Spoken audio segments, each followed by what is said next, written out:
Hello नमस्कार दोस्तों, Suren Hindi class में आज हम पढ़ते हैं अलंकार।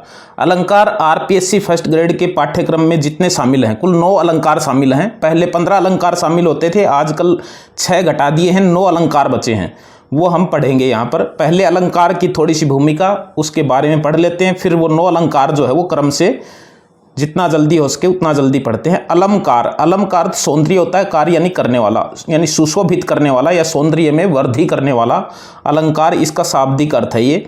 अलंकार संप्रदाय का प्रवर्तक आचार्य भामह को माना जाता है, यानी आचार्य संप्रदाय का प्रवर्तक आचार्य भामह को माना जाता है। आचार्य दंडी ने लिखा है अपने ग्रंथ में कि काव्य शोभा कारण धर्मान अलंकारण प्रचस्त थे।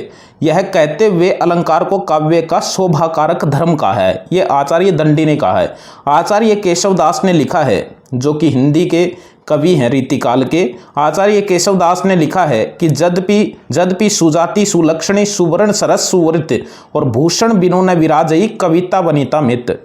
उसने लिखा है कि यद्यपि यानी तथापि सुजाति यानी अच्छे लक्षणों, अच्छी जाति की, अच्छे लक्षणों की, अच्छे रंग की, अच्छी सरस बातें करने वाली और सुवृत्त अच्छी आदतों वाली महिला जो है वो, इसमें लिखा वनिता, वनिता नारी, नारी जो है उसमें भले ये सारे लक्षण हो, लेकिन यदि उसने भूषण धारण नहीं कर रखा है तो कहता है उसकी शोभा जो है उसमें वृद्धि नहीं होती है। ठीक है, इसी तरह से कविता जो है वो भले अच्छी जाति की हो यानी उत्तम कोटि की हो, सुलक्षणी यानी अच्छे लक्षण उसके अंदर हो, सुवर्ण यानी उसमें अच्छे वर्ण प्रयुक्त हों, सरस यानी वो भले कितनी भी सरस हो, अच्छे रस हो उसमें, या सुवृत्त भले ही उसमें कितनी भी सुवृत्ता हो, उसमें कितनी भी शैली उसकी अच्छी हो।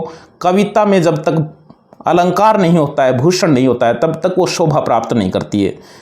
ये आचार्य केशवदास ने लिखा है। अलंकार 3 प्रकार के होते हैं, शब्दालंकार, अर्थालंकार, उभयालंकार। शब्दालंकार शब्द की वजह से काव्य पंक्ति में चमत्कार उत्पन्न होता है। अर्थालंकार वो अलंकार हैं जिनमें अर्थ की वजह से शब्द में या पंक्ति में चमत्कार उत्पन्न होता है, सौंदर्य उत्पन्न होता है। उभयालंकार जिसमें शब्द और अर्थ दोनों की वजह से सौंदर्य उत्पन्न होता है, उन काव्य पंक्तियों में शब्दालंकार होते हैं।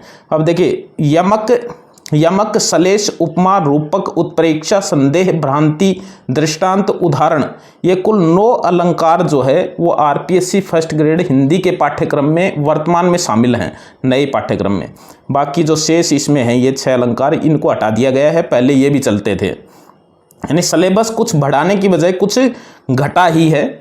यमक अलंकार पहले हम पढ़ते हैं। यमक का अर्थ होता है युग्म। युग्म यमक का अलंकार शाब्दिक अर्थ होता है। यमक का शाब्दिक अर्थ है युग्म, यानी 2 शब्दों का जोड़ा कम से कम, तो युग्म से ही यमक जो है वो बना है। तो जिस काव्य पंक्ति में एक ही शब्द 2 या 2 से अधिक बार आए और हर बार अर्थ भिन्न हो, वहाँ यमक अलंकार होता है। यानी शब्दों का युग्म आता है इसमें, वो भले ही साथ हों या अलग अलग जगह लिखे हुए हों, लेकिन उसमें शब्दों का युग्म आता है, यमक अलंकार होता है। जिस काव्य पंक्ति में एक ही शब्द 2 या 2 से अधिक बार आए और हर बार अर्थ भिन्न हो, यानी 2 बार आ गया तो दोनों जगह उनका अलग अलग अर्थ होना चाहिए। अब देखिए, अभंग यमक, यमक अलंकार 2 प्रकार का होता है, एक होता है अभंग और एक होता है सभंग। अभंग का मतलब होता है जहाँ पर शब्द को टुकड़े किए बिना ही उसका अर्थ जो है वो दोनों बार अलग अलग निकलता है। जैसे मूर्ति मधुर मनोहर देखी, भयहु विदेह विशेखी, तो इसमें विदेह जो है दोनों का ही अर्थ भिन्न है, बिना टुकड़े किए ही। देखिए, कनक कनक सोगुनी माँ धकता अधिकाई, इसमें दोनों का जो कनक कनक आया दोनों का अर्थ भिन्न है, बिना टुकड़े किए ही। एक का अर्थ धतूरा है और एक का सोना है। अब देखिए, इसमें देखिए, तोपे वारु उर्वशी सुन राधि के सुजान, तू मोहन के उर्वशी है उर्वशी समान। तो इसमें उर्वशी शब्द 3 बार आया है, तीनों बार उसका अर्थ अलग है। तोपे वारु उर्वशी, उर्वशी यानी अप्सरा, अप्सरा का नाम था एक। और तू मोहन के उर्वशी, उर्वशी यानी हृदय के ऊपर बसी हुई है, और है उर्वशी समान यानी हृदय के ऊपर बसी हुई माला के समान है, फूलों की माला के समान है। तो ये इसमें तीनों बार अर्थ भिन्न दिए हैं। अब देखिए, ऊंचे घोर मंदिर के अंदर रहनवारी और ऊंचे घोर मंदिर के अंदर रहाती है। तो इसमें जो ये शब्द 2 बार आए हैं इनके भिन्न अर्थ हैं। टुकड़े किए बगैर ही भिन्न अर्थ जो है वो इसमें यहाँ दिए हुए हैं। देखिए सभंग यमक अलंकार कौन सा होता है? सभंग होता है जिसमें टुकड़े करके फिर शब्द का अर्थ भिन्न निकाला जाए।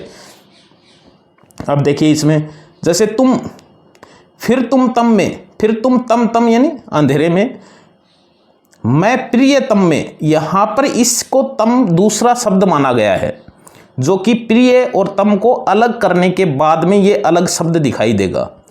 और हो जाए द्रुत अंतर्धान, तो इसमें सभंग यमक अलंकार होता है जिसमें शब्द से टुकड़ा करके दूसरा शब्द जो है वो बनाया जाता है। देखिए मचलते चलते, तो इसमें चलते तो अलग से शब्द है और मचलते में से चलते जो है वो अलग शब्द निकालना पड़ेगा। तो ये है सभंग यमक अलंकार। तो ये चीज़ जो है, जैसे यहाँ पर आ गया विचरते विचरते, तो विचरते में चरते अलग है और विचरते से चरते अलग शब्द निकालना पड़ेगा। तो ये सभंग यमक अलंकार हो गया ऐसी काव्य पंक्ति में। देखिए सलेश, सलेश शब्द का अर्थ होता है चिपकना, यानी एक ही शब्द में अनेक अर्थ चिपके हुए हों, या एक ही शब्द में अनेक अर्थ लिपटे हुए हों, या एक ही शब्द के अनेक अर्थ निकलें। तो सलेश, सलेश शब्द सलिश धातु से निष्पन्न हुआ है जिसका अर्थ होता है मिला हुआ, सटा हुआ या चिपका हुआ। और जिस काव्य पंक्ति में एक शब्द के अनेक अर्थ निकलते हों वहाँ सलेश अलंकार होता है। सलेश के भी भेद होते हैं, वही भेद होते हैं अभंग और सभंग। अभंग जहाँ बिना टुकड़े किए ही अर्थ जो है वो भिन्न निकलता हो, अर्थ एक से अधिक निकलता हो एक ही शब्द में। देखिए जहाँ शब्द के टुकड़े किए बिना ही उसके अर्थ निकलें वहाँ अभंग सलेश होता है। जहाँ टुकड़े किए बिना ही, जैसे पानी गए न उभरे मोती मानस चून, रहीमन पानी राखिए बिन पानी सब सून, पानी गए न उभरे मोती मानस चून। तो यहाँ पर पानी के तीन अर्थ हैं। पहला मोती के संदर्भ में चमक अर्थ है, मानुष के संदर्भ में इज्जत अर्थ है, और चून के संदर्भ में पानी अर्थ है। यानी एक ही शब्द के बिना टुकड़े किए ही तीन अर्थ जो है यहाँ पर निकले हैं। सभंग सलेश कौन सा होता है? जिसमें शब्द के टुकड़े करके फिर उसके एक से अधिक अर्थ जो है वो निकाले जाएं। जैसे एक ही शब्द के टुकड़े करने पर उसके अनेक अर्थ निकले, वहाँ सभंग सलेश होता है। जैसे संततः सुरानिक हित जेही, तो इसमें सुरानिक जो शब्द है इसमें देखिए सलिष्ट पद है सुरानिक। सुरानिक में सुर और अनिक जिसका अर्थ होता है देवताओं की सेना, और सुरा जोड़ निक अच्छी शराब कहते हैं उसको। निक शब्द का अर्थ होता है निक यानी ठीक, अच्छी, सुरा यानी शराब। तो इस तरह से एक ही शब्द के उसको सभंग करके यानी उसके टुकड़े करके और फिर उसके एक से अधिक अर्थ निकाले जाएं तो वहाँ पर सभंग सलेश होता है। सलेश अलंकार हमेशा सीधा ही पूछा जाता है, उसके भेद के माध्यम से प्रश्न बहुत कम पूछा जाता है। सुबरन को ढूंढत फिरत कवि वह भिचारी चोर, ये एक प्रसिद्ध पंक्ति है सलेश के उदाहरण की जो कि बहुत बार परीक्षाओं में आई हुई है। सुबरन को ढूंढत फिरत, तो इसमें सुबरन जो है इसमें सलेश है। इसमें एक ही शब्द में तीन अर्थ हैं। कवि वह भिचारी चोर, इसमें कवि की दृष्टि से इसका अर्थ सुंदर वर्ण है, अच्छे अक्षर है, और वह भिचारी की दृष्टि में इस सुवर्ण का अर्थ अच्छे रंग वाली या सौंदर्य है, और चोर की दृष्टि में सुवर्ण का अर्थ स्वर्ण यानी सोना है। तो एक ही शब्द में अनेक अर्थ जो है वो निकलें तो वहाँ सलेश होता है। उपमा अलंकार देखिए, उपमा में उपमा, उप का अर्थ होता है निकट और मा का अर्थ होता है निकट या समीपता होता है, और मा का अर्थ होता है मापना या तोलना, यानी निकट जाकर जो है उसमें मापना या तोलना किया जाए। देखिए जब एक वस्तु के समीप दूसरी वस्तु को रखकर उनकी समीपता दोनों में पाए जाने वाले एक ही साधारण धर्म अथवा गुण के कारण तोली या मापी जाती है तो उसे उपमा कहते हैं। देखिए उपमा के चार अंग अथवा तत्व होते हैं। उपमा के चार अंग अथवा तत्व होते हैं। उपमा के उपमेय, उपमान, साधारण धर्म और वाचक शब्द, चार अंग होते हैं इसके। उपमेय को प्रस्तुत कहा जाता है, उपमान को अप्रस्तुत कहा जाता है। उपमेय को प्रस्तुत कहा जाता है, उपमान को अप्रस्तुत कहा जाता है। साधारण धर्म जैसे सा से सी, सादृश्य, समान के समान। वाचक शब्द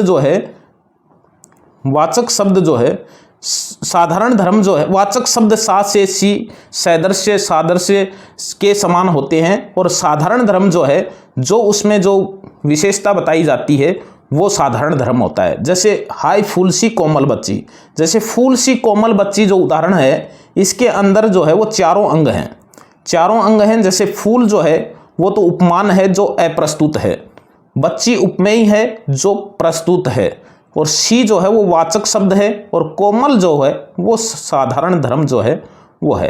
तो उपमा जो अलंकार है उसमें 4 अंग होते हैं, उपमेय, उपमान, वाचक शब्द और साधारण धर्म। देखिए उपमान के वाचक शब्द हैं, वाचक शब्द पता होना चाहिए ताकि उस शब्द में आ जाएं तो हमें पता चल जाए कि इसमें उपमा अलंकार है। सा से सी तो हैं, सा से सी तुल्य, सरिस, तुल्य, सम, समान, सदृश्य और सादृश्य के समान शब्द भी आ सकता है। सम का प्रयोग जो है वो बहुत बार जो है अधिक बार होता है। जैसे मधुकर सरिस संत गुणग्राही, तो इसमें सरिस आ गया, सरिस यानी समान। पूर्णेंदु सा मुख खिल गया, पूर्णेंदु यानी कमल सा आ गया। हरिपद कोमल कमल से, तो इसमें से आ गए। और मोम सा तन घुल चुका, तो इसमें सा आ गया। ये वाचक शब्द आ जाएं तो उपमा होता है। देखिए रूपक, देखिए रूपक चौथा अलंकार है। रूपक यानी कै यानी करने वाला, रूप यानी रूप को एक करने वाला, यानी जिस काव्य पंक्ति में उपमेय, उपमेय यानी प्रस्तुत, और उपमान यानी अप्रस्तुत को एक रूप कर दिया जाए, अर्थात जहां उपमेय और उपमान को एकाकार किया जाए वहां रूपक अथवा रूप को एक करने वाला अलंकार होता है। जैसे नारी कुमुदनी अवधसर, नारी कुमुदनी अवधसर, रघुवर विरह दिनेश, और अस्त भय प्रमोदित भई निरखी राम राकेश। अब देखिए इसमें ज़्यादा दिमाग लगाने की आवश्यकता नहीं होती है।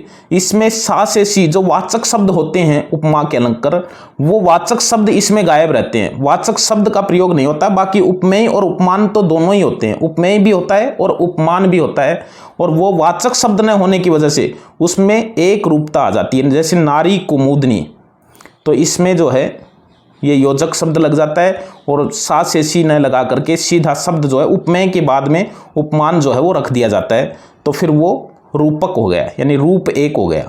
जैसे अवधसर, तो इसमें रूप एक हो गया। जैसे रघुवर विरह दिनेश, तो इनमें रूप जो है वो एक हो गया, इसमें वाचक शब्द का प्रयोग नहीं होता है। वाचक शब्द का जो प्रयोग नहीं होता है तो उपमेय और उपमान का रूप जो है वो एक हो गया।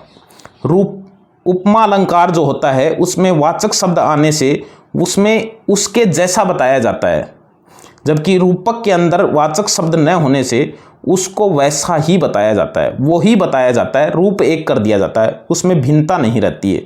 जैसे उदित उदयगिरी मंच पर, तो उदयगिरी मंच रूप एक कर दिया दोनों का। रघुवर बाल पतंग, तो इनका रूप एक कर दिया गया है। विक्षे संत सरोजवन, तो इनका रूप एक कर दिया गया है। लोचन भृंग, तो इसमें रूप एक कर दिया गया है। देखिए चरण कमल, तो इसमें रूप एक कैसे किया है। अब देखिए इसमें चरण कमल, तो इसमें चरण कमल का मतलब है कि कमल, चरण जो है वो ही कमल है, उस जैसे नहीं है। चरण कमल से नहीं है, कमल सा नहीं है, चरण ही कमल हैं, यानी रूप एक कर दिया गया है। जैसे तुलसी मन मंदिर, तो मन मंदिर यानी मन मंदिर ही है, मंदिर जैसा नहीं है। आशा मेरे हृदय मरु, मरु यानी रेगिस्तान, हृदय को मरु ही बताया गया है, मरु जैसा नहीं बताया गया। मरु जैसा तो उपमा में बताया जाता है, मन को मंदिर जैसा तो उपमा में बताया जाता है, रूपक में तो दोनों का रूप एक कर दिया गया है। देखिए उत्प्रेक्षा, उत्प्रेक्षा में क्या होता है कि जहां उपमेय में उपमान की संभावना या कल्पना दर्शाई जाए वहां उत्प्रेक्षा अलंकार होता है। संभावना में ज्ञान की स्थिति संदेह से आगे और निश्चय से पीछे रहती है। देखिए कितना संभावना कितनी दर्शाई जाती है इसमें। इसमें होता है उपमेय में उपमान की संभावना दर्शाई जाती है, उत्प्रेक्षा अलंकार होता है। संभावना में ज्ञान की स्थिति संदेह से थोड़ी आगे और निश्चय से थोड़ी पीछे रहती है, यानी इतना संदेह उसमें संभावना जो है वो उसमें की जाती है। देखिए उत प्लस प्रेक्षा यानी प्रय जोड़ इच्छा, प्रेक्षा यानी प्रय जोड़ इच्छा यानी विशिष्ट दृष्टि से देखना। उत यानी थोड़ा सा ऊंचा उठ के। देखिए, उपमेय में उत्कट और विशिष्ट रूप से उपमान को देखना है। मानो, मनुः, मनु, मनो, जानो, जनु, जनो, जनुहु शब्दों का प्रयोग होता है। यानी उत्प्रेक्ष अलंकार में, काव्य पंक्ति में इन शब्दों का प्रयोग होता है, तब उपमेय में उपमान की संभावना व्यक्त की जाती है। खड़ी बोली में लिखी गई कविताओं में, भविष्य काल में लिखी गई पंक्तियों में भी उत्प्रेक्ष अलंकार होता है। ये लाइन भी बहुत महत्वपूर्ण है। खड़ी बोली में लिखी गई कविताओं में, क्योंकि ये जो शब्द हैं ये ब्रज भाषा में, अवधि में जो लिखी गई हैं उनमें मिलते हैं, लेकिन आधुनिक काल की कविताएं भी तो हैं खड़ी बोली में लिखी गई। खड़ी बोली में लिखी गई कविताओं में, भविष्यत काल में लिखी गई पंक्तियों में भी उत्प्रेक्षा अलंकार होता है। यानी भविष्य काल में जो पंक्तियां लिखी जाती हैं उनमें भी उत्प्रेक्षा अलंकार होता है। देखिए, चमचमात चंचल नैन, बीच घूंघट पटसीन झीन, और मानुह सूर सरिता विमल, जल उछलत युगमीन। तो इसमें मानुह शब्द आ गया, अर्थ जानने की आवश्यकता ही नहीं है। सोहत ओढ़े पीत पट, श्याम सलोने गात, मनो नील मणि शैल पर। तो इसमें मनो आ गया। जैसे मनो कठिन आंगन चली, ताते राते पाऊँ, तो इसमें मनो शब्द आ गया। तो ये उत्प्रेक्षा अलंकार के उदाहरण हैं। एक होता है संदेह अलंकार। संदेह अलंकार जहाँ समानता के कारण उपमेय में उपमान की संशयात्मक स्थिति उत्पन्न हो जाए, वहाँ संदेह अलंकार होता है। और इस अलंकार में, यानी संदेह अलंकार में, काव्य पंक्तियाँ जो होती हैं उनमें किंधो या की, कीवा जैसे वाचक शब्द प्रयुक्त हो सकते हैं। देखिए, इसमें वाचक शब्द देखिए, किधो, या, की और कीवा, ये वाचक शब्द हैं इसमें। अब देखिए, उदाहरण है कि सारी बीच नारी है, कि नारी बीच सारी है। तो इसमें क्या आ गया? की आ गया। जैसे सारी ही की नारी है, कि नारी ही की सारी है, ये नहीं, ये की आ गया यहाँ पे, ये की यहाँ दिखा रखा है। जैसे राधा मुख आली किधो, किधो आ गया यहाँ पर। ये है सरस ओश की बूंदें, या है मंजुल मोती, ये यहाँ पर या आ गया। तो इसमें संदेह अलंकार हो गया। सातवां अलंकार है भ्रांतिमान। इसमें भ्रांति हो जाती है, भ्रांति उत्पन्न हो जाती है। जहां गुण व धर्म की समानता के कारण उपमेय को उपमान समझ लिया जाता है। गुण और धर्म की समानता के कारण उपमेय को ही उपमान समझ लिया जाता है, वहां भ्रांतिमान अलंकार होता है। भ्रांतिमान अलंकार में देखो, विधि वदनी ही लखी बाग में चहकन लगे चकोर। तो ये जो है वदनी ही यानी मुख, तो कहता है कि विधु वदनी ही यानी चेहरे को, लखी बाग में लख करके, चहकन लगे चकोर, चकोर जो है वो चहकने लग जाते हैं। यानी मुख जो है नायिका का वो चांद के समान है, इसलिए उसके बाग को, उसके चेहरे में को देखकर बाग में चकोर जो है वो चहकने लग जाते हैं। जैसे परत भ्रमर सुखतुंड पर, भंवरे जो है वो सुखतुंड पर, भ्रम धरी कुसुम पलास, और सुख ताको पकरन चहत जम्बू फल की आस। यानी जम्बू फल की आस में जो है भंवरे जो है वो सुख तुंड के ऊपर जो है वो मंडराने लग जाते हैं। कहता ओस बिंदु चुग रही हंसिनी, उनको मोती जान। कहता है कि मोती समझ करके जो है, कहता है कि ओस की बूंदें हंसिनी जो है वो चुग रही है, क्योंकि उसको भ्रांति हो रही है। सुखतुंड का मतलब होता है तोता, ये ध्यान में रखना हमें। तोते की जो चोंच होती है उसको कहते हैं सुखतुंड।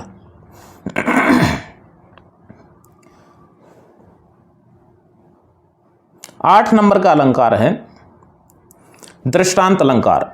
दृष्टांत देखिए, जिस काव्य पंक्ति में उपमेय और उपमान में बिंब प्रतिबिंब भाव विद्यमान हो वह दृष्टांत अलंकार होता है।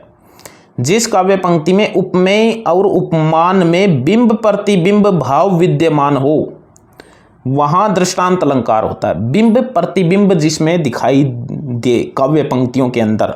अब देखो, इसको स्पष्ट कर रखा है कि दृष्टांत अलंकार में उपमेय वाक्य में जो बात कही जाती है, इसमें 2 वाक्य होते हैं, एक उपमेय एक उपमान।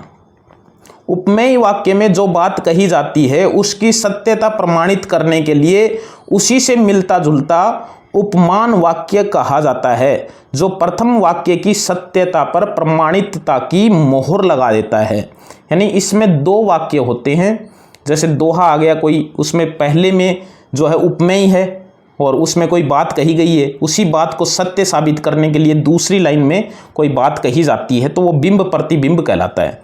तो उपमेय और उपमान में बिंब प्रतिबिंब का भाव विद्यमान हो जाए तो वहां पर दृष्टांत अलंकार होता है। रहीमन असुआ नैन ढरी जे दुख प्रकट करई और जाहि निकारो गे हेते कसन भेद कही दे गई। मनुष्य जन्म दुर्लभ है होय न दूजी बार और पक्का फल जो गिरी परा बहुरी न लागे डार। कहता कण कण जोरे मन जुरे खावत निब्रे सोई और बूंद बूंद तय घट भरे टपकत रीतो होई। तो ये सारे के सारे जो है वो दृष्टांत अलंकार के ही उदाहरण हैं। रसरी आवत जात से सिल पर होत निशान, ये जो उदाहरण है वृंद कवि का, ये भी दृष्टांत का ही उदाहरण है। करत करत अभ्यास जड़मती होत सुजान, रसरी आवत जात से सिल पर होत निशान, ये भी दृष्टांत का ही है। उदाहरण देखिए, अब उदाहरण अलंकार देखिए। दृष्टांत का मतलब भी कुछ जगह उदाहरण ही माना जाता है, लेकिन उदाहरण नहीं होता है, उसमें किसी बात की सत्यता को प्रमाणित किया जाता है दूसरी बात बता करके। उदाहरण अलंकार देखिए, जहां उपमेय वाक्य के रूप में कोई एक बात कही जाए और दूसरे उपमान वाक्य द्वारा उसकी समानता का भाव दिखलाने के लिए उसी से मिलता जुलता ऐसा उदाहरण दिया जाए जिससे वह स्पष्ट हो सके, और वहां उदाहरण अलंकार होता है। यानी उदाहरण के अंदर उसकी समानता का भाव दिखलाने के लिए उसी के समान चीज उसके साथ रखी जाती है, और दृष्टांत के अंदर पहले जो वाक्य होता है उपमेय, उसकी सत्यता को साबित करने के लिए उसका प्रमाणीकरण रखा जाता है। उदाहरण में इस अलंकार में जिमी, जैसे, ज्यों, इव, यथा आदि वाचक शब्दों का प्रयोग होता है। देखिए, बूंद अघात सहगिरी कैसे, और खल के वचन संत सह जैसे, तो ये जैसे शब्द आ गया।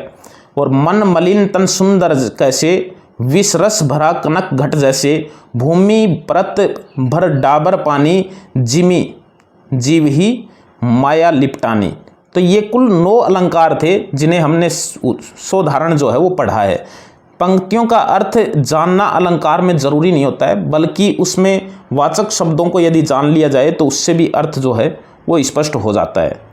हम फिर मिलेंगे किसी अच्छे बिंदु के साथ, तब तक के लिए बाय।